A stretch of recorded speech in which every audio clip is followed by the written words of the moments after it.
नमस्कार, आप देख रहे हैं यूआईपी न्यूज में आपके साथ आशु धारीवाल। वक्त हो गया है सुबह की बड़ी खबरों का। करते हैं इस खास वीडियो के साथ शुरुआत। एनडीए में बहुमत को लेकर एक बार फिर से आ रही हैं बड़ी खबरें सामने कि नीतीश कुमार और चंद्रबाबू नायडू बढ़ा सकते हैं मोदी सरकार की परेशानियां। दरअसल यहां पर चंद्रबाबू नायडू और नीतीश कुमार दोनों ही मुसलमानों का समर्थन कर रहे हैं। बिहार में भी उन्होंने मुस्लिम आरक्षण की बात उठाई थी, तो वही चंद्रबाबू की पार्टी टीडीपी भी मुसलमानों के आरक्षण के लिए बात उठाती आई है, जबकि बीजेपी इस बात के खिलाफ दिखी और उन्होंने इस आरक्षण को खत्म करने की भी बात कही थी। तो ऐसे में अब यहाँ पर अटकलें फिर से लगातार बनी हुई है कि नीतीश कुमार अगर एनडीए को अपना समर्थन देंगे तो मुस्लिम आरक्षण की वो बड़ी बात कह सकते हैं और इसे लेकर अब मोदी सरकार की परेशानियां फिर से बढ़ सकती है। चंद्रबाबू नायडू जिन्होंने पहले ऐलान किया था कि वो मक्का मदीना जाने वाले मुस्लिमों को 1 लाख तक की जो मदद है वो देंगे, और ऐसे में अगर वो एनडीए को अपना समर्थन देते हैं तो शायद ये बड़ी शर्त वो रख सकते हैं बीजेपी सरकार से, और इससे भी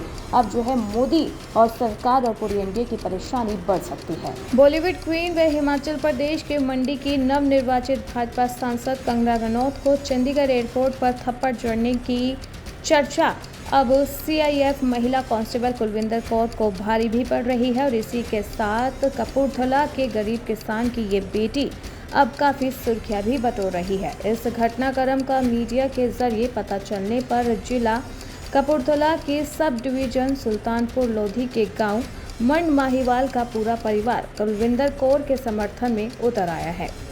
दरिया ब्याज की मार झेलने वाले छोटे से गांव मंड माहीवाल में रहने वाली कुलविंदर कौर के भाई शेर सिंह माहीवाल के अनुसार सिक्योरिटी को लेकर कंगना से कुलविंदर कौर तू मैं हुई थी, जिसके बाद तख्ती बढ़ती गई। यहाँ पर बड़े बयान आ गए हैं कि कंगना किस तरीके से बात कर रही थी, और बात इतनी ज़्यादा बढ़ गई कि यहाँ पर कांस्टेबल का नवनिर्वाचित भाजपा सांसद कंगना रनौत पर हाथ उठ गया। पंजाब में 2 संसदीय क्षेत्रों में खालिस्तान समर्थकों की एक तरफा जीत और कई लोकसभा सीटों पर कंठपतियों के बड़े वोट शेयर ने चिंता बढ़ा दी है। 2 संसदीय क्षेत्रों में अप्रत्याशित परिणाम और 11 सीटों पर कंठपतियों के बड़े वोट शेयर के मद्देनजर पाकिस्तान से सटे सूबे में केंद्रीय सुरक्षा एजेंसियां सतर्क हो गई हैं। जानकारों के अनुसार इस जनादेश के कई संदेश है। कट्टरपंथी ताकतों को हवा देने वाली तत्वों की भी तलाश शुरू कर दी गई है। जेल से चुनाव लड़ रहे खालिस्तानी समर्थक अमृतपाल सिंह व इंदिरा गांधी के हत्यारे के बेटे सरबजीत सिंह खालसा की जीत के कई मायने अब निकाले जा रहे हैं, और इसे लेकर अब प्रशासन काफ़ी सतर्क हो गया है, और इसी के साथ अब सुरक्षा एजेंसियां भी सतर्क हो गई हैं और इस दिशा में आगे जांच प्रचार का कार्य शुरू हो गया है। आरबीआई आज एमपीसी ब्याज दरों में कटौती या वर्तमान स्थिति में उसे बरकरार रखने का फैसला आज ले सकती है। आरबीआई गवर्नर आज एक बड़ा ऐलान भी कर सकते हैं। केंद्रीय बैंक ने पिछली बार फरवरी 2023 में रेपो दर बढ़ाकर 6.5% की थी। तब से उसने लगातार 7 बार रेपो रेट में यथास्थिति बनाए रखी है। रेपो रेट से बैंक की ईएमआई जुड़ी होती है। ऐसे में लोग ये जानना चाहते हैं कि क्या इस बार मौद्रिक नीति समिति रेपो दर में कटौती करेगी? क्या लोगों को ईएमआई से राहत मिलेगी? भारतीय रिजर्व बैंक की ब्याज दर निर्धारण समिति के 3 दिन तक चलने वाली बैठक के नतीजे का ऐलान आज हो सकता है। मौद्रिक नीति समिति की बैठक के लिए फैसलों का ऐलान आरबीआई गवर्नर शक्तिकांत आज करेंगे। इससे पहले भारतीय रिजर्व बैंक की ब्याज दर निर्धारण समिति ने अगली मौद्रिक नीति तय करने के लिए 3 दिवसीय बैठक शुरू की है।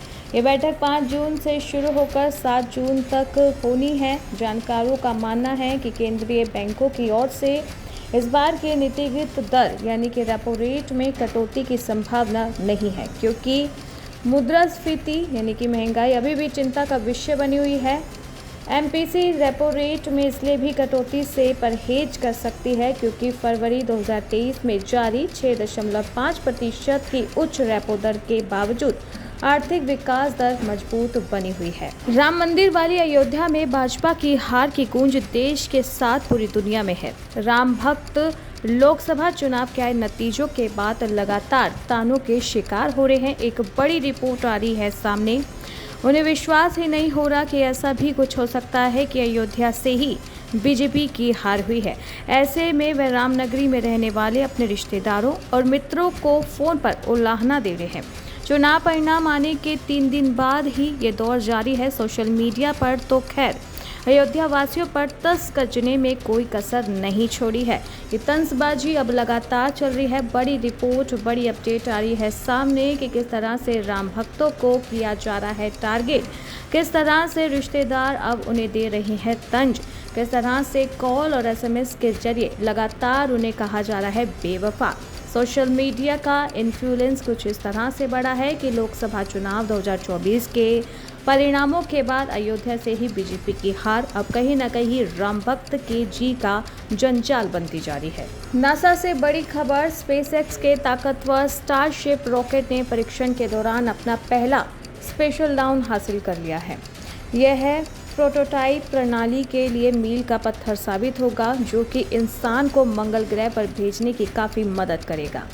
कैमरे से पता चला है कि जैसे ही स्पेसयान ऑस्ट्रेलिया के उत्तर पश्चिम में हिंद महासागर के ऊपर से नीचे उतरा, जिस भाग में आग लगी थी उसे मलबे के टुकड़े उड़ गए, लेकिन आखिर में ये वायुमंडल में जाने से बच गया और टुकड़ा फिर से एक हो गया। ये बड़ी खबर आ रही है सामने, जिस पर एलन मस्क का भी अब आ चुका है रिएक्शन सामने। सोशल मीडिया एक्स पर उन्होंने बधाई भी दी है।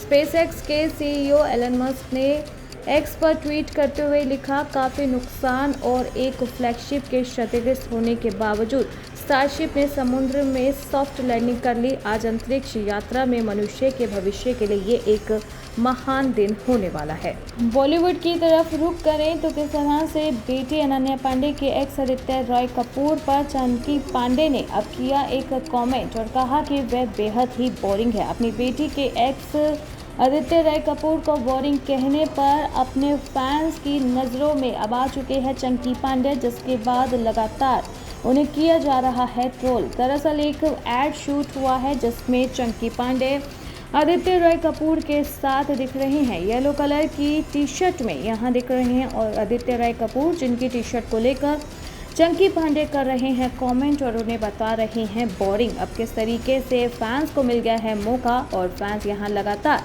चंकी पांडे से कह रहे हैं कि ये आपकी बेटी का एक्स है जिसे आप बोरिंग कह रही हैं। किस तरीके से अब यहाँ पर चंकी पांडे को अपनी बेटी अनन्या पांडे के एक्स यानी कि आदित्य रॉय कपूर पर इस तरीके का कमेंट करना ऐड पर अब पड़ रहा है भारी और लगातार इस कमेंट के बाद सुर्खियों में बन गए हैं चंकी पांडे। बात करें अनन्या कपूर और आदित्य रॉय कपूर के रिलेशन की तो उनके ब्रेकअप के रूमर्स आगे है। खैर कपल की तरफ से अभी कोई भी बात सामने नहीं रखी गई, लेकिन ऐसा फैंस मान रहे हैं कि अब आदित्य रॉय कपूर अनन्या पांडे के एक्स बन गए हैं। इलेक्शन कमीशन पर मुख्य चुनाव आयुक्त ने की मजाकिया टिप्पणी, कहा फिर गाली खाएगी, शायद गलत मुहूर्त में जन्म हुआ है। ईवीएम को लेकर ये मजाकिया अंदाज में मुख्य चुनाव आयुक्त ने अपना तंज कसा है। ईवीएम यानी कि इलेक्ट्रॉनिक वोटिंग मशीन, जो हर चुनाव में खास चर्चा में रहती है। विपक्षी नेता इसकी विश्वसनीयता पर सवाल खड़े करते हैं, वही चुनाव आयोग को बार बार इसे लेकर सफाई देनी पड़ती है। अब लोकसभा चुनाव के नतीजे आ चुके हैं, इसके साथ ही आचार संहिता भी हट गई है। इसी बीच मुख्य चुनाव आयुक्त राजीव कुमार ने ईवीएम को लेकर पूछे गए सवाल पर मुस्कुराते हुए कहा, जिसका वह वीडियो वायरल हो रहा है। CEC कुमार ने मजाकिया अंदाज में कहा, अब तो सबके सामने है, अब तो सबको पता है, तो अब क्यों पीटना है। अब थोड़े दिन ईवीएम को आराम करने दीजिए, उसे अगले चुनाव तक आराम करने दीजिए, फिर बाहर आएगी, बैटरी बदलेंगे, पेपर बदलेंगे, फिर वो खाली हो जाएगी और फिर रिजल्ट अच्छे से बताएगी। शायद गलत मुहूर्त में उसका जन्म हुआ है और वो फिर से गाली खाएगी। इस तरीके का मजाकिया यहाँ पर तंज कसा है मुख्य चुनाव आयुक्त ने PCI और ईवीएम मशीन पर। भोजपुरी एक्टर पवन सिंह अब चुनावों में हारने के बाद अपने सोशल मीडिया की एक पोस्ट से फिर से सुर्खियों में बन गए हैं। दरअसल बीजेपी से निकाले जाने के बाद निर्दलीय चुनाव की घोषणा करने के बाद पवन सिंह ने काफ़ी सुर्खियां बटोरी, लेकिन 2024 के चुनाव में उन्हें हार का सामना करना पड़ा, जिसके बाद पवन सिंह ने अपने सोशल मीडिया अकाउंट पर एक पिक्चर पोस्ट की जिसमें वो अपनी पत्नी ज्योति सिंह की मांग में सिंदूर भर रहे हैं। यहाँ पर फैंस कह रहे हैं कि ये सिर्फ और सिर्फ एक दिखावा है, ये छलावा है। किस तरीके से पॉलिटिकल करियर को ख़त्म करने के बाद अब पवन सिंह लगता है फिर से इंडस्ट्री की तरफ रुख कर रहे हैं। उनकी ये पोस्ट बेहद ज़्यादा वायरल हो रही है क्योंकि देखने में वो एक शूट लग रहा है कि ये किसी शूट का सीन है, जिसे देखने के बाद फैंस लगातार यही अब यहाँ पर आशंका जता रहे हैं कि पवन सिंह लगता है फिर से राजनीति छोड़ अब बढ़ने वाले हैं इंडस्ट्री की तरफ। क्या सच में पवन सिंह का यही फैसला है? क्या वो पॉलिटिकल करियर से बना लेंगे दूरी और अपने पुराने करियर इंडस्ट्री की तरफ बढ़ेंगे? अब ये देखना इंटरेस्टिंग होने वाला है। तो ये थी सुबह की बड़ी और प्रमुख खबरें। बाकी ऐसे ही देश और दुनिया की तमाम खबरों के लिए आप देखते रहें UIP न्यूज़।